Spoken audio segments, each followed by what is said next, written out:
So we're recording. Right, first of all, I'd just like to apologise to everyone. Trust me when I say that Doc and I have been trying all kinds of connotations to get this thing to work, and it didn't. Really sorry about that, but we're not ones to be easily put off. So, plan B. Here we are on Zoom, recording offline. We're going to upload this subsequently. So, without further ado, just want to say hello to all you beautiful souls. I always get so stoked to be hosting these live sessions with the Doc. I find it effortless to get excited and to promote his work. I get a real buzz out of watching people show up live and on the replays, even though this isn't actually live today, reading out your comments and questions as we proceed. The creator of AMPED is back with us today, and you can find out how to download a free audio relating to Volume 2 of this superb program, and how to win a free copy of the soon-to-be-released audio course. This AMP journey we talk about is a healing one and will allow you to fulfill your mission and to manifest your dreams. My star guest today is a best-selling author, and there's no less than 22 books published. He's travelled extensively, actually in Hungary today, as a master healer and spiritual teacher, touching the lives of over 1 million people, which is truly amazing. What is even more amazing that he continues to do these live sessions for you and for me and us all, gifting us his time, expertise, wisdom, and love. Ladies and gentlemen, it's my delight, my pleasure to give a warm welcome to the sensational, mighty Barefoot Doctor, Stephen Russells. Thank you so much for joining us.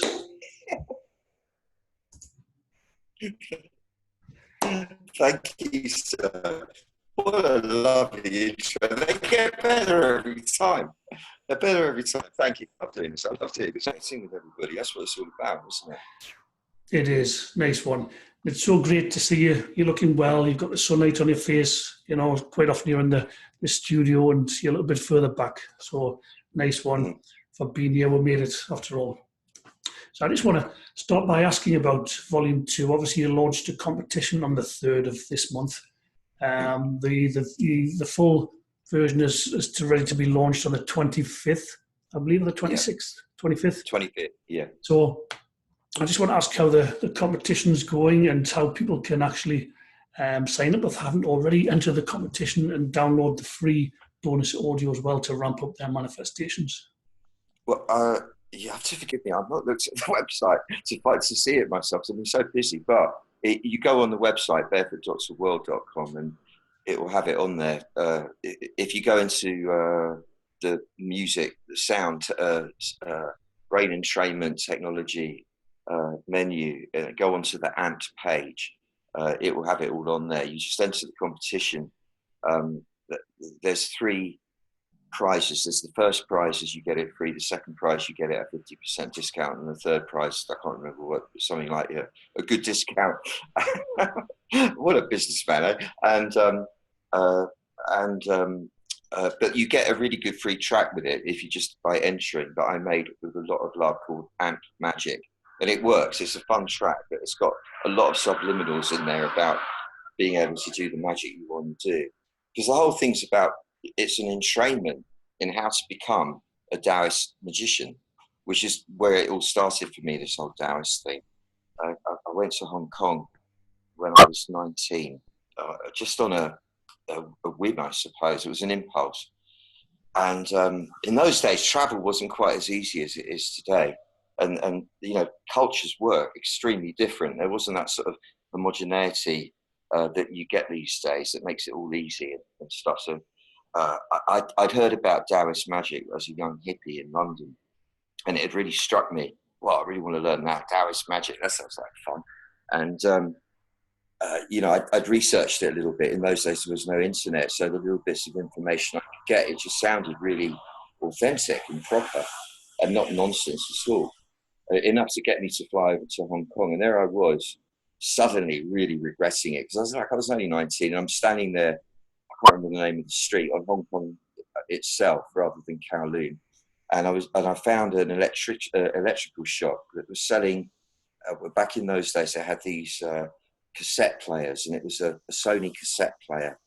And I was looking at it because I recognised it. So it was something I could latch onto, because I was having extreme culture shock. It was really humid and sweaty, and the air smelt of like musty, and oh, it was just a weird feeling. And then there's this guy standing next to me, like really beautiful guy, Chinese guy. And we start talking, and he's laughing at me. I don't know why. And he said, "Wait, why are you here?" And I said, I don't know, really. I came to learn Taoist magic. And I was a bit embarrassed to say it. You know, you would be, wouldn't you? Remember, this is like 1974 or something. Right, right. And he laughs, and he's such a beautiful face. It really is one of the most beautiful people I've ever met. And we start talking, and believe it or not, he was a Taoist magician. His name is William, the Beauteous Master. And we went for a walk. He didn't tell me all this straight away. This was revealed as we walked. And we were walking, and he was really playful. He was about 45 and really fun. And he was basically taking me under his wing because he felt for me. He kind of just felt, he had compassion for me, this kind of gawky Englishman, or young guy that didn't really know what he was doing. And we even did some ballroom dancing in Austin Park. It was ridiculous. You know, like he grabbed me and we started doing this bizarre kind of foxtrot thing because they were all doing ballroom dancing in the park there. And he took me to his house and introduced me to his wife and his beautiful daughter, who we fell in love with each other completely, like immediately. She couldn't speak English, so this thing never developed. But we always, whenever I went there, we used to look at each other, and him and his wife used to laugh about it. And then we both blushed. It was so sweet. Anyway, he then would take me, the first time, took me into his workroom, which was like an altar and all kinds of Taoist stuff everywhere. And it was really quite amazing for me to see all this because like a lot of the things that happened to me, my intellectual mind couldn't even believe it was happening. And he started explaining how it all works. And I explained to him that as much as I respected the tradition, having done martial arts since I was 11, my way as a Western guy is to kind of extrapolate the principles and work with them like that rather than get involved in all the mumbo jumbo of it. And he understood that, and he thought it was funny as well. Nonetheless, he showed me all the kind of spells and kind of it's kind of weird noises that you make. And I was giggling because it's like ridiculous, all of it. But I was taking it all in. And through my cheeky, chappy North London yobby type of kind of rebellious streak, I was paying attention, really. And I did everything with him, and I went home, did the exercises. I went back to the hotel and did all that. And getting over the jet lag, getting over the culture shock, I was really getting into this stuff at the same time. And it all happened, I won't go into all the details of how. I got a job working for an international fashion company, designing a range of jeans, denim jeans. Now, I have never designed anything in my life. I mean, I wear jeans. I always wore jeans. I knew what they looked like. I knew what kind of jeans I liked. I'd never done anything like that. And suddenly I designed this range of denim jeans. I've sourced all the fabric from the different factories. I was told where to go and everything. And obviously I had a pattern cutter, drawer type person to draw them all out. I couldn't draw them myself. And created a really good range, actually. And then was sent off to Europe, to Scandinavia and Germany, Holland, to all the big retailers like H&M and all that kind of crew. And sold them £3 million worth of goods. I mean, in 3 months. And that, in those days, 1974, I don't know how many times you multiply that by to get to about 4 times. Seriously, Steve, about 4 times, yeah. Yeah, and it was really quite amazing. I mean, it wasn't difficult either. The whole thing worked like magic. I mean, it really did. It was unbelievable. And I went back to Hong Kong, handed in my notice, because I had enough of that. I've done that already. I mean, if I was a breadhead, I'd have carried on with it because I would become very, very rich doing that kind of thing. But, it wasn't what I was on the planet for, and I knew that. And I went back to London, bought myself a really nice apartment in St John's Wood, which is a real swanky part of town, a black BMW, which in those days was the car to have, and a very big stereo with very big speakers. That was a sign of manliness in those days. And I was living the life, man. I was 19 years old, but then I started studying with R.D. Laing. And so that kind of kept me going for about 2 years, the money I made out of that while I was studying, and got me onto the next scam. The next scam that kept me going for another couple of years and got me on to live with the Native Americans. But I mean, that was I don't know why I get into all that, but it was an amazing story. And it was the magic. It was the Taoist magic. It really works. And So AMP Volume 2, going back to the point, is an entrainment using hypnotherapy and subliminals, all done in the first person. Excuse me if I'm sweating, it's really hot here. To entrain the subconscious mind into activating what we all have within us anyway, because you don't have to be Chinese or a Taoist to do this stuff. We've all got it in us. It's just a way of formulating the information. And it does give you the training without you having to do the training. It's quite interesting. But it also activates the magic. So it essentially comprises a 6-week magic spell. And it's a development of Volume 1, which is all about using affirmations to entrain your thoughts to create what you want. So it continues with that, but it takes it on to the next level. And the frequency design that I use in Volume 1, I've increased it exponentially. So I've got quite a few more frequencies, and I've made it slightly, well, a lot stronger actually, so that not only does it relax the forebrain, it gets the whole body harmonized. I'm using a lot of healing frequencies in it, because the idea of this one is being the healer. Part of magic is being healthy, is being able to heal yourself, make yourself feel whole, and help other people feel the same. Because there's no point manifesting money, love, whatever else, if you don't have at least a modicum of good health to enjoy it. And yeah, I suppose that's what it's about. It does address the same kinds of issues: your relationship with other people, with society at large, your relationship with humanity, your relationship with money, with success. And it goes into that a lot more specifically in Volume 1. Your relationship with love. And I've gone into the love thing, the love, because I got feedback from people. They're interested in the actual love thing. There's a thing about overcoming loneliness. There's a thing about getting your libido up. There's a thing about being more attractive and confident of yourself, more sociable, and with greater ease in interacting with people. And there's a spell for drawing to you, whoever it might be, that could be your next partner, if that's what you want. So it's all in there. And I tell you, it does work. What I've noticed, I've had a few things happen, but one of the things I'm noticing lately is the people-pleasing propensity, which I suffer from as much as anybody else. That when you find yourself rushing to keep up with some imaginary pace that's, like you've got to keep up with what, or not wanting to offend people by taking too much time, say ordering a meal or whatever it is. That whole thing has reduced so much in me since doing it. Not because I've become bolshy or cold about it. I'm aware that I want to please people, but it's in a different way. And the confidence that I have in myself and my own self-worth has increased dramatically through it. And I suspect it will be the same for anyone using it. I don't know how you found, because you had the sort of like test beta versions for a while. But I found really quite a remarkable change in my relating with people. It's much more comfortable now. It was all right before, but it's become a lot more so now. Yeah, there's so much in what you've said there, Stephen. Certainly I've found relating to people a lot easier. Speaking my truth and being authentic comes naturally now. Having some difficult conversations now aren't so difficult. They just become open and loving. And I just want to say, like, to those watching, people were asking me how much Volume 2 would be when it came out. And I said, I don't genuinely know, but I was expecting it to be more than Volume 1, just by virtue of the fact that tracks are longer. There's more on it. But I was astonished to learn that when it's going to be launched, if you already have Volume 1, you can buy Volume 2. And it's actually going to be cheaper for you than Volume 1 was.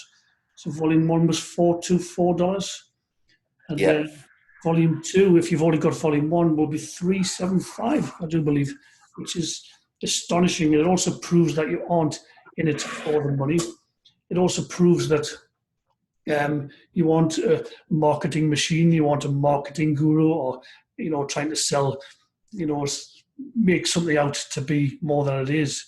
And just to pick up the prize, if you enter, prize 1 is a free copy of AMP Volume 2. Second prize is 50% off, and the third prize is 25% off, which is all amazing. The story you shared, subsequently landing in China, was it? And meeting the first person, Hong Kong, sorry, the first person you meet off the plane, more or less, was was also a Taoist, man, magician, and took you under his wing. And, that alone is just amazing. You could never have visualized or imagined or predicted that happening, but yet it took you on a whole adventure. And this is what you are sharing with us all, doing the AMPED Volume 1 and Volume 2, and then obviously 3 is to be launched at some point in the future. So thank you for sharing all that. My own interpretation of it has just been amazing as well. And my life is changing in marvelous ways, and in ways you can't predict. So, for example, I went out for a meal the other night in an expensive, swanky Indian restaurant, sat down, and one of my guests says, "Oh, by the way, tonight's paid for." I said, "What?" "Yep, all your drinks, your meals, the full shebang is paid for." And I was like, wow, and I was protesting, saying, no. She says, "No, it's a done deal, forget about it." So just things like that. It's just like, wow. But if I can just ask you, I've got some questions, Stephen, from the groups I've been polling all week. And this one is sort of reprised from last time. Isabel was asking about loving and accepting ourselves fully. And she's saying our society trains that out of us. And from the get-go, and so she'd love to hear how you got there in accepting yourself, and what guidelines or practices that you'd suggest, if any. Well, I wouldn't say I've got there. I'm saying I'm getting there constantly. It's a process, isn't it, Isabel? Yeah. You don't get there all in one go. You're constantly working with your childhood conditioning, and to be fair to society and parents and teachers, it wasn't just lose your self-esteem. There was both. It's just that there was like have self-esteem, believe in yourself, kind of went along with don't believe in yourself and don't have self-esteem. You're just a child. No one should. It's changed these days, but in my day, you weren't allowed to speak unless they spoke to you. Your children were seen and not heard. And you would. I've got a friend called Bear who's 5 years old, and he's a beautiful kid. He's the son of a really good friend of mine, and I'm friends with her parents too. I've known her since she was 3. Now she's the mother of this kid, and I've got these 2 black widow spider bites. That's why I'm in Hungary at my friend's clinic having them sorted out. And he wanted to see them when I was in London just before. And he's been going around telling everyone, my friend Stephen has got 2 poisonous black widow spider bites on his leg. Like, I'm his friend. That's beautiful. That a kid of 5 years old will call an old guy like me his friend. That would have never happened. I would have never called an old guy who was friends with my grandparents, my friend, when I was a child. Things have changed a lot. He's been brought up with that self-esteem. He's been brought up to know that he's valuable and worthy and deserves to be here. My generation, we weren't. We were brought up with the message that you don't really deserve to be here. You're very lucky to be fed or to be looked after even. And you need to pay attention and obey everything, or you're going to be, punished. And we do have that to fight against. But at the same time, there was a lot of messaging going on about believe in yourself as well. So though it was confusing, it wasn't all bad. Now, for me, the way I found it is the Taoist practice, which is essentially about positioning yourself in your body in a particular way, which is essentially bringing yourself into the back of you and bringing your mind into the back of your head. It sounds like a big deal, but really it changes everything, because from the back of you, you can own what's occurring in the front of you. And when you're in the back of you, you can feel the presence that informs you.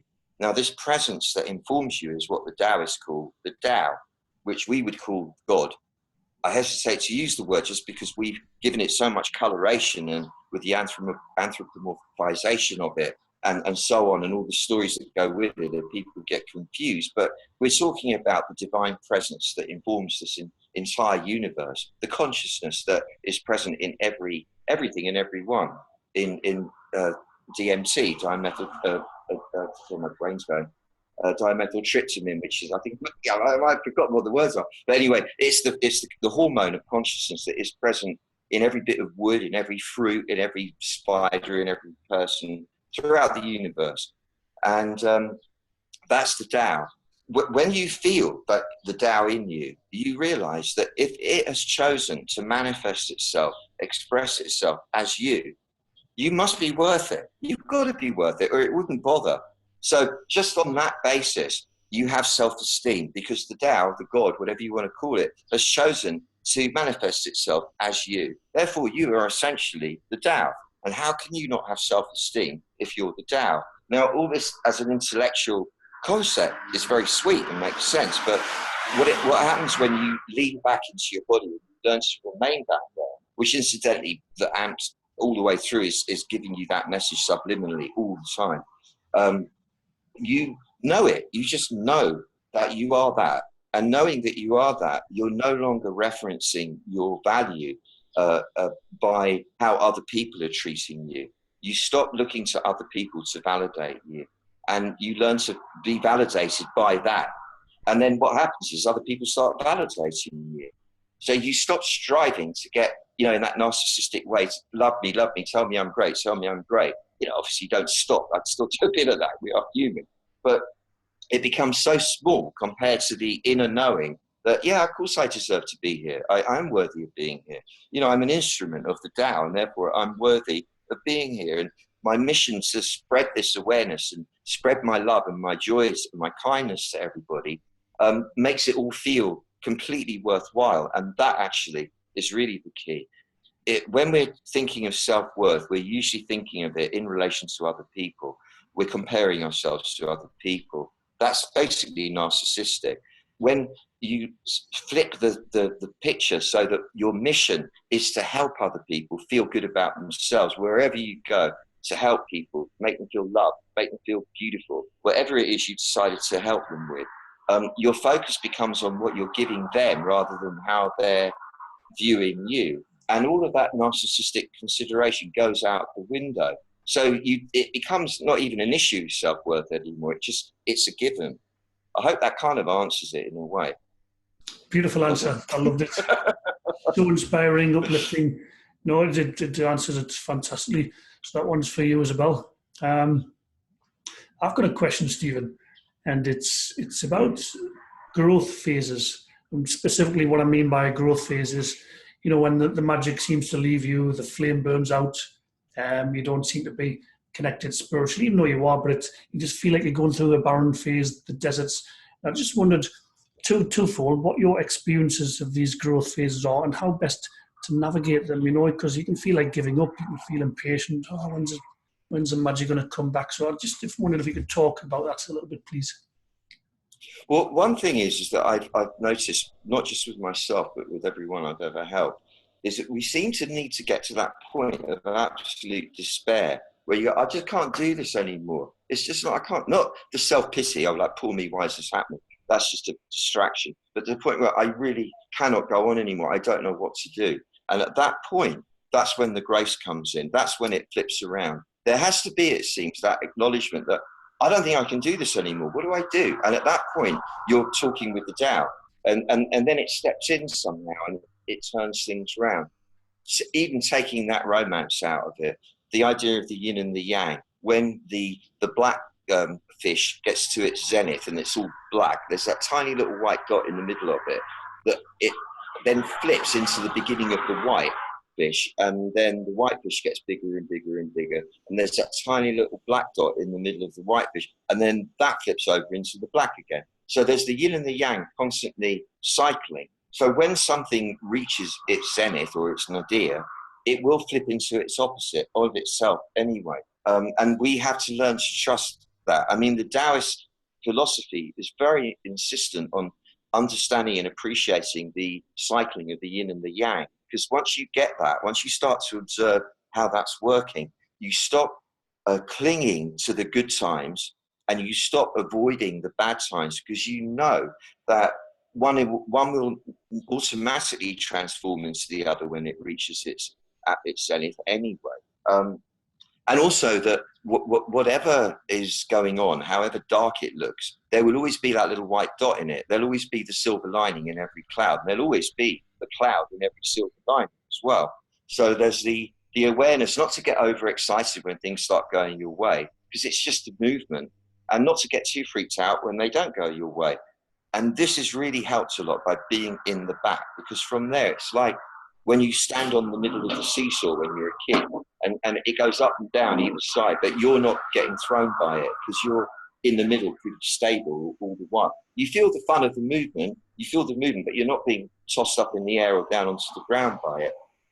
I have been through quite a few phases where, like, I'll tell you what, in 2012, I booked Wembley Arena to put on the Big On, and I booked a whole raft of amazing acts as well, like electronic music acts that were really big at the time, and all of this, it meant a lot of down deposit money, and I basically put everything I had into that, and I had a business partner on that one who unfortunately let me down. I don't know what was happening there. She'd gone delusional or something, and I hadn't got the financing, which was her job, but was kind of kidding me that she'd got it all the while.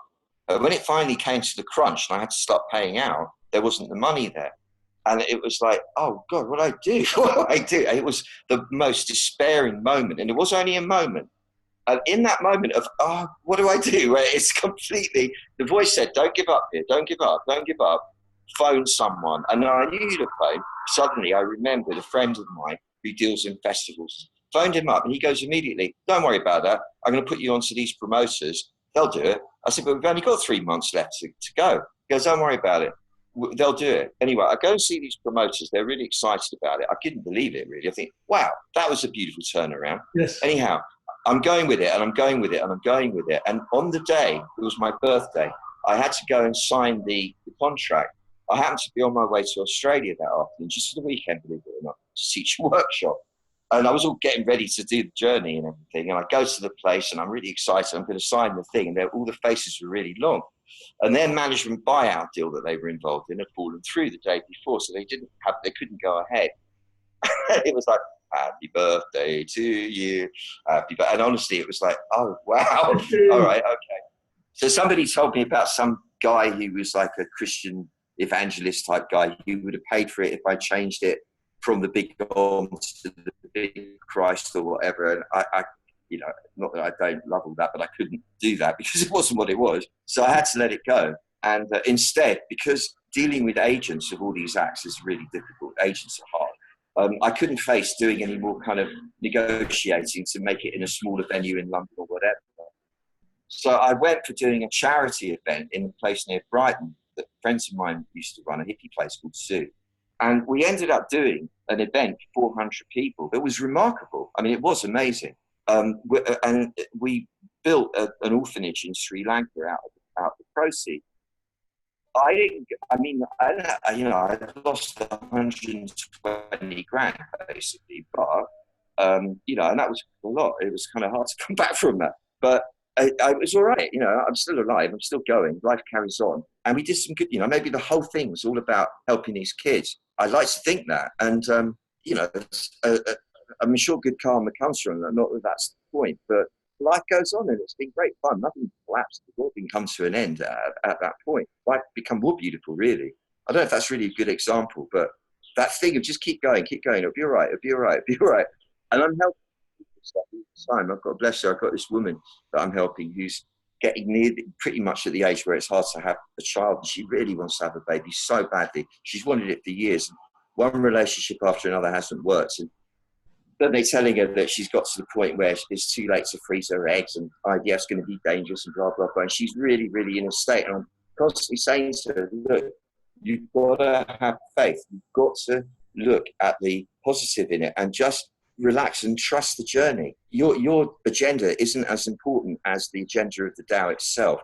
And somehow or other, trying to guide her into that space, it's very hard if people haven't done the practice. This is the problem. And I would love everyone to do the practice every day since they were kids, and then it would be so much easier, but no, people don't. They don't. So that's why I do AMPED, because I know people don't do the practice. So if like, you just listen to this, surely you can do that. Just listen to this once a day. It will sort it out for you. That's why I've done it. That's why I've done it. Beautiful answer. Thank you, Stephen. That was awesome. I enjoyed listening to that, and it puts my own growth phases into insignificance compared to losing 120 grand and dealing with promotional people and all the rest of it. That must have been horrendous. But if I can move on, Deborah Twist is asking, I don't know if you're familiar with this, but she's curious about water fasting to heal our bodies, and what your take is on this practice. I don't know, as I say, I don't know if you're familiar with it, water fasting. I had to Google it myself this morning. It may not be something you've been aware of.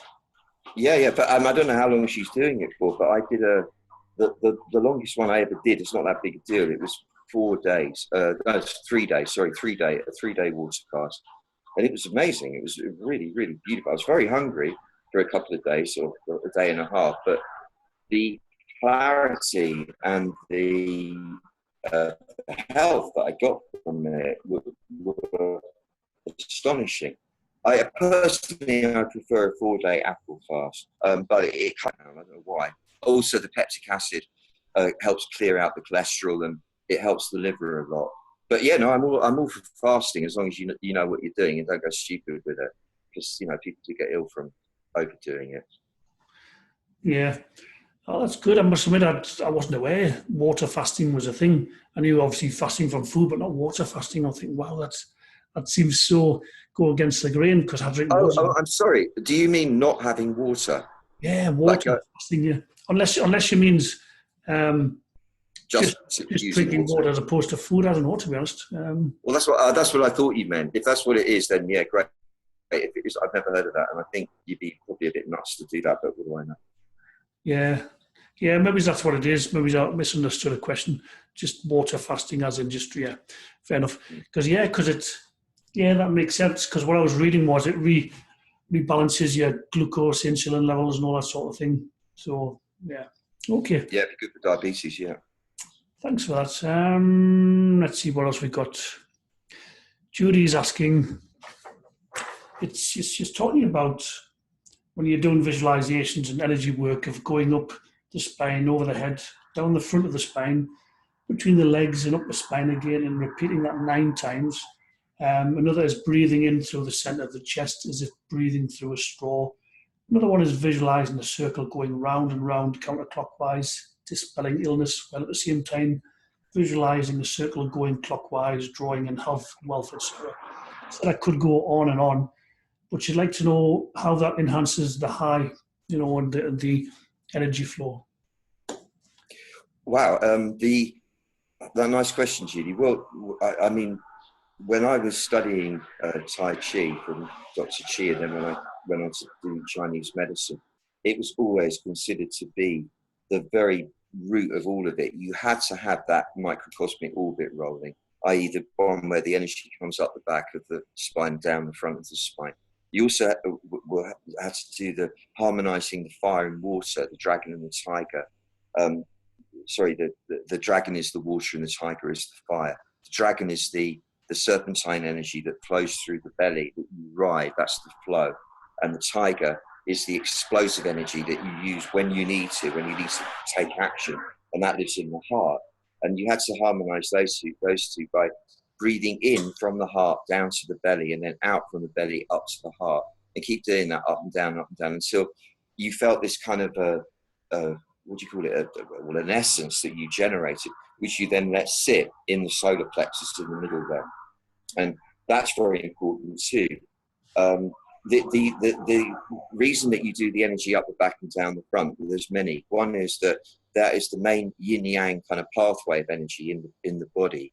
The spine is your main structure physically, and moving the energy around it like that connects you with the realm of your spirit, i.e. the spirit body. That's what it's called in Taoist terminology. The immortal self, the part of you that presumably was never born or never die, goes on and on forever. We might call it soul, I think. The immortal spirit body, and that movement is intrinsic to generating that. But it also gives you strength, and it gives you health, and it gives you clarity of mind, and it connects you up. It kind of gets the energy moving through your organs, and it harmonizes everything. And I think that it's essential. As to how it enhances the high, well, I guess it's all part of it. It's funny calling it high. I do that myself, but high also implies deep. You can't go high till you go deep. You've got to have the yin and the yang of it. And this does that. It connects you. It connects the energy of heaven, which is the high. When we say getting high, it means you're aware of heaven. Really, that's what it means. And the energy of earth. That's our function here. to be conduits for the energy of heaven, bringing it down to the earth plane for the good of everyone. And that is the Taoist idea. That's our main function for being here, aside from passing on the DNA for future generations to exist. And when you're doing that and you're in that flow, and eventually once you practice it enough, it happens all the time anyway. In fact, I have to say, it happens all the time anyway, but you have to activate it with your mind to take advantage of it. If you didn't, it would be happening, but you wouldn't be aware of it. And therefore you wouldn't be able to create and therefore inhabit your immortal spirit body, so that when you died, you wouldn't have that effect, which they say when you've got the immortal spirit body, there's no confusion. When you die, nothing happens. You just carry on, but without all the local nonsense going on, without the local mind in the way. Can't prove that, but I do suspect it's true, because I've got dead friends, you know, they talk to me, and I guess, you know, yeah, you know, I tell you, the doctor I'm staying, who's working on me, he's one of my oldest friends, Dr. Akash Tatar, and the reason I come to him because he's the only doctor on the planet I trust, because he really is a genius. And he really knows what he's doing, which is, you can't say that for most of them, unfortunately. And bless you all, doctors, but, you know, it's true. He and I have a mutual friend who died in 1996. And when I'm getting a lot of messaging coming through from him, I'll check with Akash, and he has been too. So I mean, he's not an idiot, he's a doctor, you know, he's a really scientific mind. He's not a romantic in any way. And I am really convinced that we don't end when we die. I know you are as well. We don't end when we die. The nonsense ends, all the narcissistic, self-absorbed crap that we fill our heads with, that goes. I like to think it does anyway. but the big self doesn't. That carries on. So this moving the energy round and round like that does generate that spirit body. That's the connector to your spirit body. Julie, I hope that's a bit of an answer that inspires you. I mean, I could go on for days on end, so just stop there, really. That was awesome. Thank you, and that was for you, Jody. Beautifully explained. And I've got a question from Tracy Wise, and she's you kind of touched on this in various elements, but she's asking, can you give us some practicable, actionable steps to allow the Tao, God, Spirit, or whatever expression people like to use to flow through us to make a real difference in our lives, in the lives of others, in a fun and exciting way, leaving people seeing something of the divine or whatever expression that's within us? Okay, Tracy, I will. I think, first of all, let's divest ourselves momentarily of any of the sensationalism that we usually ascribe to the divine. You know, because we're used to seeing the iconography, which is all very grand, and angels in the sky and all that kind of bright lights and all the rest of it. Can we just let go of that for a moment and bring it down to a much more homely realm? Because that's how it seems to work. I was saying it before.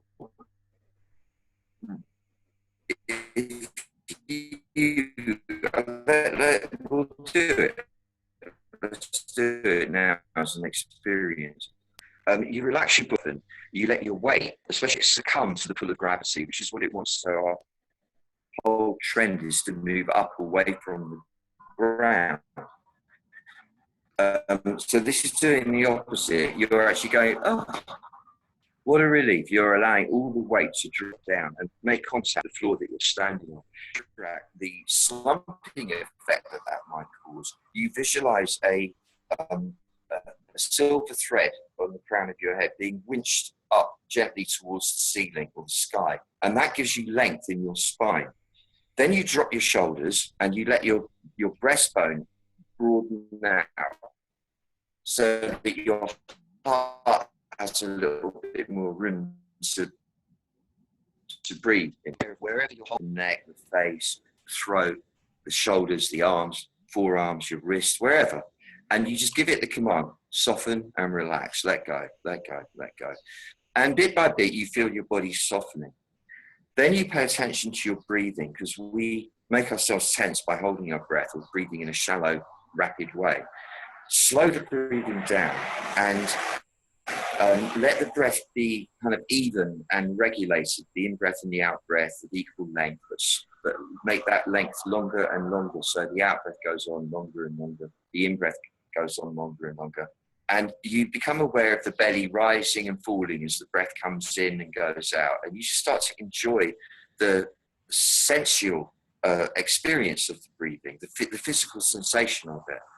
Become aware of the breath being like the golden elixir of life, this very refined substance, because the air is filled with energy, with information. It's not nothing. So we take breathing for granted. We won't do on the last breath, that's for sure. We have to value the breath. It's this really beautiful, precious elixir.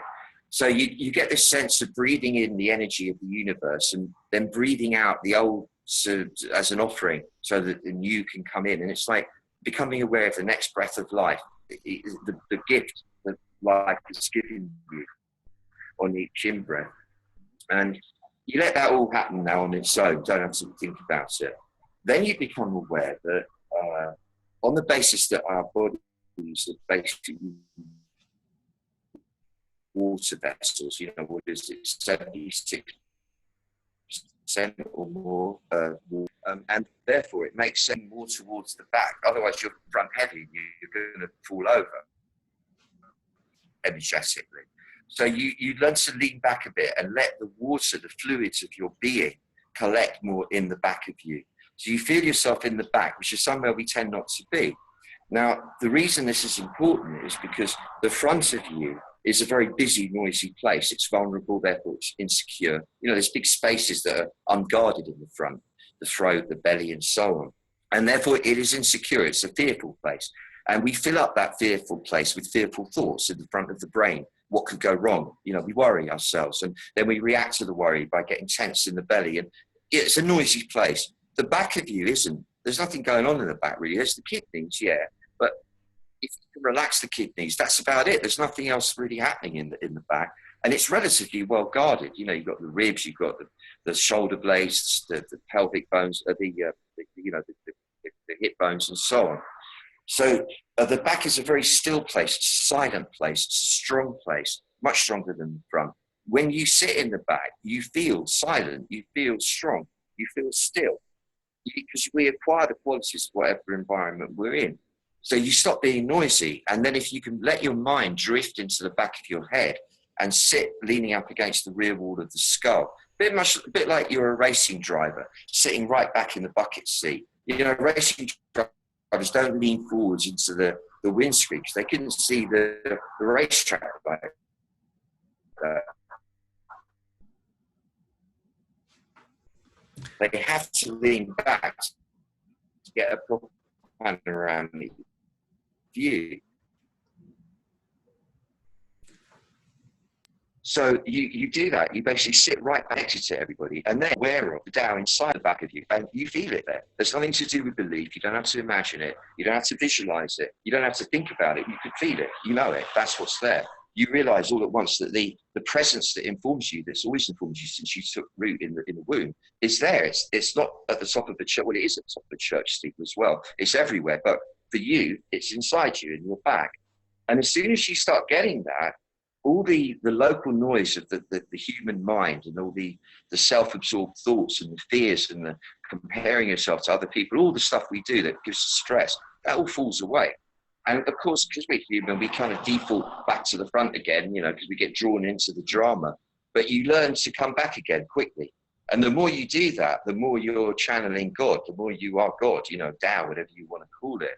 And it's not a grandiose, arrogant, I'm God thing. It's not a nutty thing. It really is very humble. You're aware that you are a conduit for the power that informs the entire continuum of the universe. So it's a very humble, privileged role. And you find yourself taking it up with great sincerity and respect, as well as which you're aware that it's the same for everyone else, that in the back of everyone, every not just people, every animal, every insect, you know, every bird, in everyone, there is this presence, and therefore you become aware that the presence in you is connecting with itself, via you, with itself in everything and everyone else. And that's when the magic starts really happening, because you are then just a conduit for the divine energy, and it wants everything to be beautiful. So at your by you directing it, which is the interesting thing, it wants you to direct it, it will make everything beautiful. And it does. It does. That's how all these miracles happen, for sure. That's how the miracles happen. I hope that was a good enough answer for you. That was amazing. You broke up on a few occasions, but I still managed to follow the threads of what you were saying. And it was only just, for short times. It didn't spoil it. So, Tracy, obviously that one was for you. Brilliantly explained. It's funny when you were talking, I was flashing back to the very first interview I did with you, and you on your smartphone then. And I'm just sort of thinking how far things have sort of come on in the 7 months since we first met. It's great. It's a joy. I was just sort of enjoying the moment. 7 months. 7 months. 7 months, yeah, that's all it is. Wow, man, 7 months. Yeah. No, I'm amazed it's that long. Wow, that's amazing. I'm really glad. That's lovely. Yes, yeah. It is. Teja Spirit is asking if 200 hertz is lambda, what is the name of our beloved 300 hertz frequency? I have no idea. I don't know what it's called. I just call it 300 hertz. Oh. But because 300 hertz is the one that benignly affects your prefrontal lobes, the chemistry in your prefrontal lobes. That's the main reason I use it. And I use it because Ken Owens, who is a late friend of mine who was a sound engineer at Sony in the old days when they used tape recorders, tape machines and all that, like proper, pre-digital. He created that frequency and left it to me, along with his guitar, which I'm certainly indebted to him and his daughter for making it happen. He's a friend of mine, Juliet, and that's why I use 300. I use 432, 528, and 110, and sometimes 68, 67, 68. But what I do is I offset them left and right. So I go 300 pan far left, 312 pan far right, 432 pan far left, either 4, 3, sort of 6, 7, 8, or something to the right, all 4, 2, 8. I kind of play with it. It depends what the tuning is that I'm working with, and so on. And what happens is you get the differential. It's kind of a discord, but the mind makes it into a chord. And in doing that, it creates a binaural beat in the midbrain. And that's what really does all the work. So that's how I use the frequencies. And on volume 2, it's a lot more powerful because I'm using quite a lot more. It's much more of a mix. But I don't know what they're called. I'm rubbish like that. I mean, I don't remember any Chinese names or anything. I don't remember any names. I don't even remember the name of the town I'm in here. I'm outside Budapest. I don't remember names of places because I can't be bothered. Is that very lazy? But I remember numbers, though. The numbers I'm good with. Yeah, it just is what it is. Thanks for that, Stephen. I'm going to ask a question from Colleen because, bless her heart, she had the alarm set to be with us this morning because she's in another time zone. So I'm definitely going to ask her a question. Colleen is curious about AMPED. She has a hearing impairment in one of her ears, and she's saying, will AMPED still work effectively if decreased hearing in one of her ears? I have my own thoughts on that, but I'd love to hear yours. Well, I think it will, Colleen, but I wonder how you're feeding the sound in, because if you were using earpieces or headphones and you've got a hearing aid, say, I don't know how that works. I don't think it does it? I'm not really sure. But if you are wearing headphones, if one side is slightly muffled, I don't think it's going to really matter that much. I mean, my hearing's not equal on each side. Most of the music producers that I work with know that they have got something going on with their ears. But, one side's stronger than the other. I mean, I've got the guy I'm working with this project from Groove Armada. He has his monitors to the side rather than in front of him. So his right ear is better. He just listens to the whole thing through one ear. And that's fine. It works fine. So I guess it would be fine. Yeah, I think it would work fine. Yeah. Also vibrationally, because it's a lot to do with the vibration, with the frequencies especially, and the subliminals, which you don't even hear consciously. Yeah, it'll work. It'll work fine, I think. I can't imagine it would. That's exactly what I was thinking, because it's, like you see, the subliminals, the subconscious is picking it all up. And plus, as you age, you lose some of the frequencies you could hear when you were a kid, etc. So yeah, that was my thinking. Awesome, nice one. Listen, Stephen, if we can end on a visualization, and I feel it wasn't what I had in mind, but I feel drawn now to ask if you could do one regarding health. Now, I'm not going to open this up, but before we came on, you were talking about your spider bites and a bit more of Yes. a deal than you're making out. So what I'm going to ask for those watching this, if you're feeling okay health-wise, I want you to set the intention to send some good stuff to the doc, to Stephen Russell, for his leg, his left lower leg. I'm going to be guided with you, Stephen, as if I am you. So that's my intention set in your left lower leg. I'm also going to offer some energy support subsequently as well, which is another story. So if you could talk us through a guided visualization on improved health, that would be amazing, please. Well, that's very kind of you. Thank you. It really touches me, that, because it is. I mean, I'm getting it. The wounds are being scraped out every day. It's like torture, and that's my ordeal that I go through. But it's fine. I'm quite enjoying it in a weird way. But it really needs a bit of divine intervention here to make it turn, because they're really difficult to deal with, these bites. So thank you. All right. So and this will help me doing this as well. This visualization for health. I like to work with golden light on this one. When I say golden light, I mean golden light that has flecks of different colors in it. So the gold is mending. It mends. It smooths over. Where there's been a breach, where there's been a lesion, the gold covers it over. It mends it. You know, like if you've got a cut, the skin closes over it. That's what the gold light does. I mean, you don't have to believe me. It doesn't matter. Just assume it's so. Because if you assume it, it kind of tends to work. When within the gold light, I want to introduce also the color of rose. So you know that rose gold, when you get like jewelry made of rose gold, it's that beautiful deep color. Because the rose brings love into it. It brings joy into it. It also brings courage, like all the qualities of the heart. And that's important for healing, because we need courage and we need joy. Because healing shouldn't be dull. It should be fun. It needs to be fun. It needs to be joyful for it to work, I feel. And it's not always easy, obviously, because we're often talking about life-threatening conditions and stuff, but even more so, there has to be joy rather than misery. It helps a lot. Then I want to introduce also into the golden light emerald, because emerald, like deep forest green emerald, because the green heals. That color, the green of the forest, is really healing. It gives the message to the body to get itself together, basically. I also want to introduce aqua, a light blue aqua, because that cools things that are overheated, and it sort of tends to work in harmonizing everything. And finally, violet, because violet is the color associated with quantum jumps, with what we call miracles. You know, those sudden exponential jumps of progress. And I'll bring those in and out, or if I omit to mention them, just assume that they are in varying combinations within the golden light. Okay, so if you can kind of relax, go into your body, close your eyes, let go of the world around you, mostly. You know, obviously you're going to be a bit aware of it, but release your attachment to wanting to know what's going on around you. Be happy just being within for a moment. And again, slow your breathing down. Let all your muscles relax. Expand your mainframe, by which I mean lengthen the spine, broaden the shoulders. Let the breastbone open like a pair of sliding doors opening up, to reveal in the middle of your chest what you could see is a cluster of precious jewels in the colors of the heart, you know, rubies and amethyst and rose quartz, all those sorts of colors.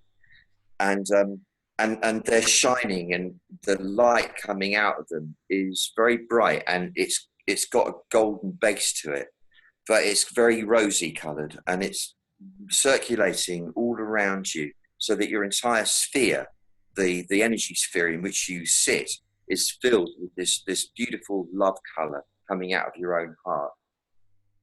Become aware of your thymus, which is in the top of the chest, and get a feeling of lifting the top of the chest a little bit upwards and forwards, a bit like a queen or a king who has a big round chest, you know, that kingly or queenly chest. And but activating the thymus activates the soul energy, which is what's required to do the back of you, so that you're sitting back behind all of this. And as you do, become aware that the rear parts of you, everywhere rear side seams of your garment and your or everywhere backwards of your ears, basically, is filled with gold. It's filled with this beautiful golden light. So rather than being a dark, unvisited place, it's a very bright, beautiful, beckoning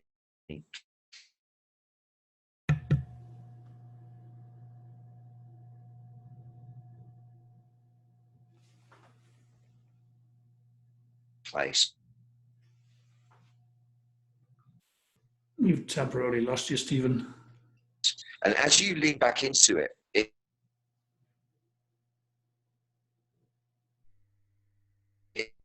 it's as if you're just now. Can you? Hello. Right, you're back now. Yeah, we lost you for about 5 seconds or so. Yes, you're back now. All right. Yeah. So the light, the gold light that was in your back, because you've sat back into it, it's as if you've displaced some of it and moved it into the front of you. So now the front of you is filled with this golden light. You've got your liver on the right, the spleen on the left, the stomach in the middle, the intestines down below that, the bladder below that. You've got your kidneys in the back. You've got the heart in the middle, more or less, and you've got the lungs either side of that. And then up in the head, you've got your brain. And then down below in your pelvic floor, you've got your genitals. All of the organs and bowels of the body are now suffused with the golden light. But it doesn't just stop on that physical level or on that level of the physical level. It goes even deeper into the bones so that it penetrates every bone in your body, all the way up your spine, your ribs, your shoulders, your arm bones, your hand bones, your finger bones, your leg bones, your knee bones, your foot bones, your feet bones. Every bone in your body is now suffused with this golden light. And the golden light is so insistent and powerful that it's actually moving into the bone marrow. That's as deep as you can go on the physical plane. Your bone marrow is now filled with the golden light. And you are now vibrating throughout your body to the frequency of gold light. The whole of the body is suffused with the gold light. You don't have to believe this. Just see it like you could see an ostrich dancing over the sky. You know, it's something you can see without having to invest any belief in. Very important that. Don't waste energy trying to believe it. Just see it. So the whole body now, from the bone marrow out, is filled with the golden light. And at a cellular level, all through the body, there is this golden light moving, like the golden elixir of life, making every cell well and making it new. So you're renewing every cell in the body with this golden light. Now, wherever there is a suspected problem or an actual problem that you know of, in that area make sure that you can feel it flooded with the golden light, also inject some green, some emerald. You might want to do it throughout your body. It doesn't matter because you can always come back and do this again. But if you know you've got a problem somewhere, put the green light there inside the golden light and let the green light do the mending. Get the feeling of the green light fixing stuff, bringing it back to its state of pristine purity and health. Also, for those areas and also throughout, the aqua light inside the gold light to cool everything and bring all the fizz out of it, all the unnecessary excitation, unnecessary arousal. You just let everything become cool and harmonized with the aqua light. Then introduce the rose that you had from your heart, the beautiful rose gold, because that brings a joyfulness to the body, to every cell of the body, a kind of a happiness about wherever you're at in the moment.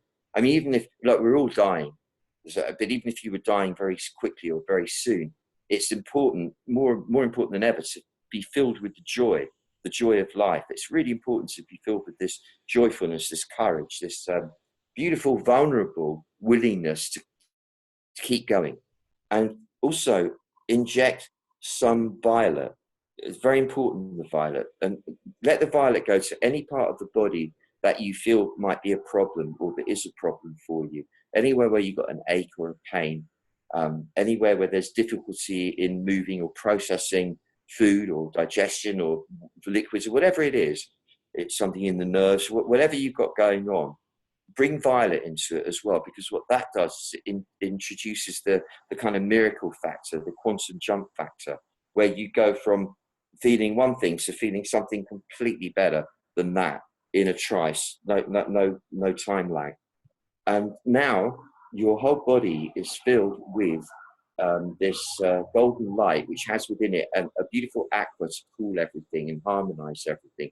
The deep green, emerald green, to heal everything, to fix everything, bring it back to a state of health. The rose to give it the joyfulness, the courage, the point of being here, the love, the feeling of being, this is wonderful to be alive. Even if it's just for one moment, it's wonderful to be alive. And then finally, the violet light everywhere, throughout, within the gold, to bring the miracles, to induce the miracles that we all need, the quantum jumps we need to make the healing happen. So you've got all that going on. And finally, picture a star. The star that the Taoists talk about is Sirius. They're not the only ones, of course. There's many that talk about it. And it's 8.6 light years away. It's visible in our skies now, around about 3 o'clock in the morning, over on in the southeastern sky, and then moves across to the southwestern sky by dawn. And that is the star that the goddess Isis was named after, or Ishtar, hence where we get Easter from. And Mary in the Catholic religion was really originally Isis, of course. And so, but that's what they were talking to, is that star. And the Taoists draw the blue light of Sirius, because it's like flashlight blue light, down into the top of the chest through the thymus, which I mentioned before.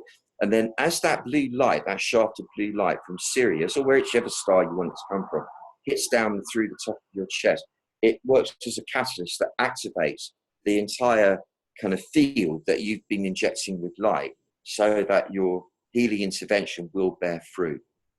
And that's what I wish you, of course, that the blue light coming in right now triggers you into a magnificent healing process, so that within a few days from now, no more than that, you're feeling different than you felt in years. You feel healthier, stronger, fitter, younger, more active, more energized, less pain, more comfortable, more ease, and therefore more joy, and therefore being able to contribute more joy to everyone around you.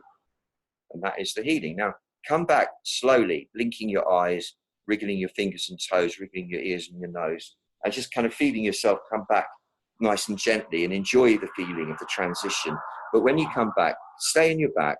Don't rush forwards when you come back. Remember, you are God, you are the Tao, and you're entitled to remain so. You don't have to give it up for being modest or whatever. Just be that with your heart open, and then allow this healing that you've generated to come to everybody. We losing me again. No, you yeah. lost me again there. No, I can hear and I can see you perfectly. That was beautiful, Stephen. Oh, good. As I say, I was doing it as if at times my leg was burning and getting hotter, and I felt like it was expanding and then shrinking. Then I was shifting, feeling the energy shift in yawns, and I was tearing.